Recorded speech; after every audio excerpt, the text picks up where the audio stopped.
Phantasy Star Online was a special game for me and my group of friends back in high school. Admittedly, we arrived to the party late, as it was the GameCube release we played for countless hours in split-screen multiplayer rather than the original 2000 Dreamcast version. Even though the title of the game implied that you should play it online, nothing beat those moments when all four of us tackled a fully realized Dark Falls for the first time. Of course, my friends couldn't be over all the time, though we came pretty close. So I would find myself in the world of Raggle alone, taking on quests and getting better gear.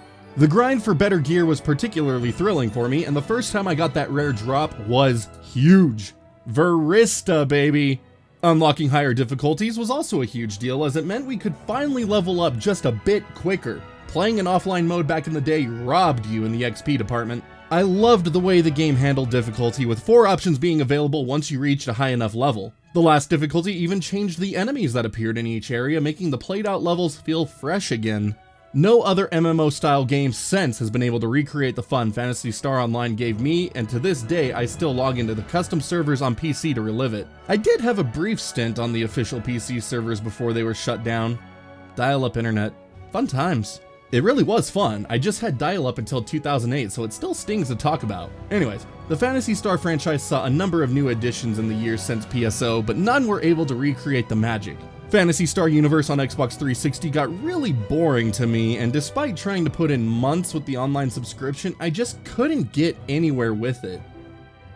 That would continue with the numerous PSP releases. They felt better to play to me than Universe, but still didn't live up to what PSO was. Phantasy Star Zero for the Nintendo DS came the closest and could probably have done it for me, but sadly my time with the game was cut short when my DS and the game were destroyed. Yeah, destroyed.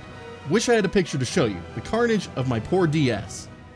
When Sega announced they were finally making a proper sequel for PSO, I was super excited. This was finally going to be the continuation of the franchise I wanted. Well, at least I hoped it would be. Unfortunately, the game never made it west in any official capacity.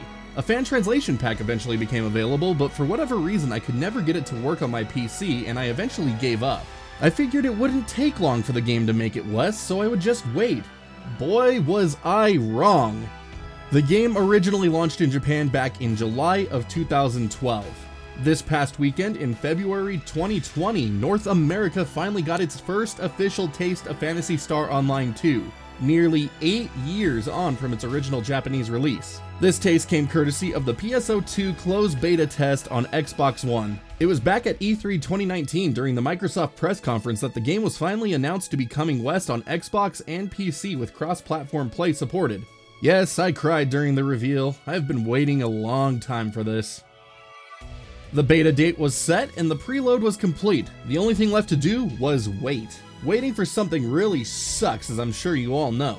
But the time finally arrived and the beta was officially underway. Except that it wasn't, because apparently there are a number of you out there who were just as excited as I was, and when 5 rolled around, we completely destroyed the servers. I logged onto the game at 5:03 Pacific time and was greeted with a wonderful server full notification. I kept trying to log in for the next 30 minutes and was greeted with a Japanese air screen each time. A second server was then brought online to help account for the increased number of players trying to get in. Finally, I was able to get my player ID and watch the character creation cutscene. Sadly, I couldn't finish making a character before the server decided it was time to boot me out again. It would take another 45 minutes before I completed the character. I went with something super easy just because I wasn't sure if I would get booted again, but I think the design works great for me. Again, my luck didn't hold out long, as the servers were then completely shut down to let the team fix their authentication system. Needless to say, I was bummed about the way things had started with this beta. Thankfully, the PSO2 team was very active on Twitter and was providing updates on the status of the servers. I gotta say, the number of kind responses was not what I expected to see from the internet, so it gave me a bit of faith in humanity. The servers did come back up around 10:30 PM Pacific time, and I hopped in as soon as I could. Finally, I was playing and completing the tutorial and hopping into the wider world of PSO2. When the full game launches here in North America, it is supposed to include all content released for the game to date. I have no idea how much of that content was actually in the beta and available to all of us, but it felt enormous. I remember doing the old online beta test on Xbox 360 for Phantasy Star Universe, and there were tons of things that were just closed off to players. That wasn't really the case here in PSO2. Everything I tried to get access to let me do it. There was the main gate, shopping area, cafe, and a casino to explore. There were multiple mission areas you can complete to unlock others. Multiple story missions were available, and side quests given by NPCs. Even all of the game's classes were available to play with skill trees and subclasses to boot. About the only thing that was missing was the real-world money system to buy cosmetic items that will be in the final game. While the amount of content was great, it would only last as long as the desire to play it, and I do have to admit that I was concerned that this would be another Phantasy Star Universe type of burnout. Thankfully, I was very wrong, and I spent my entire time with the beta pushing forward in anticipation of discovering new weapons, areas, and enemies. Learning how to use all of the game's new features was also a very interesting experience. While most aspects of PSO2 aren't new to the franchise, many seem to have come directly from Phantasy Star Universe and, of course, PSO. They were presented in a way that felt fresh and far more exciting. Movement is the fastest it has ever been in the series, and the inclusion of a jump button makes exploring the environments far more interesting. Combat is also a much faster pace, and I am happy to see the return of the weapon palette in a reminiscent design to the original found on Dreamcast. A number of hotkeys are also available to map additional actions. While this beta was on Xbox One, the game has full support for mouse and keyboard along with the controller. I tried to experiment with using an Xbox One chat pad, but it didn't let you charge up spells to use them properly. Worked great for typing though. I was lucky that my friends were interested enough in the beta to download it and hop in with me. Going out and doing the expeditions brought back a wave of nostalgia from when we would play PSO and split screen on my GameCube. Each individual area is much smaller than what was featured in PSO back in the day, but a number of random events occur frequently to really spice up what you're doing. You could be tasked with something simple like eliminating a basic enemy in the area, or have a random boss encounter before the boss room. There were gathering missions and protection missions. And probably the funniest and annoying mission is having to rescue one of your party members who could be snagged from anywhere on the map and get deposited somewhere else in a prison. Each random event is presented with a brief communication from one of your operators before a huge emergency icon would blast across the screen. Okay, I just have to say it, the voice work that accompanies the emergency screen sounds like it is saying, "Your Majesty!" Emergency! Code! Distraction! It's so similar that it really became a joke to me. While the normal missions were fun to do, the urgent missions that were set up for different time slots throughout the beta were a true highlight.